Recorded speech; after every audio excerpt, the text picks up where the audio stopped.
కష్టసుఖాలు అనేది ఆడదానికి పుట్టిల్లు అత్తిల్లు లాంటిదండి. ఎలా అంటారా? చెప్తా వినండి.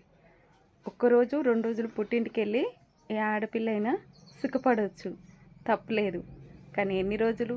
4-5 రోజులు ఉంటే అటు అత్తారికి ఇటు పుట్టింటికి రెండింటి మధ్య మనం చాలా అలసైపోతూ ఉంటాం కదా. అందుకనే అత్తింటికి అలవాటు పడ్డమే చాలా మంచిది.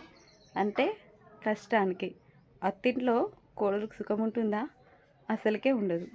భర్తకు వండి పెట్టుకొని పిల్లలకి ఇల్లు చక్కబెట్టుకునేసరికి మన ప్రాణం పానాలు పైకే వెళ్ళిపోతూ ఉంటాయి.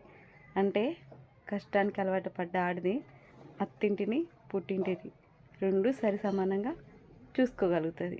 సుఖానికి ఎప్పుడు అలవాటు పడ్డం అతి మంచిది కాదు. అత్తారింటికి దూరం అవ్వడం ఇంకా మంచిది కాదు. ఏమంటారు మీరు? ఆగండి, ఎంతసేపు చూసి వెళ్ళిపోవడం. ఇంకా ఓ లైక్ కొడదాం, షేర్ చేసుకుందాం, సబ్స్క్రైబర్స్ అనే ఆలోచన లేదా మీకు? Please subscribe my channel.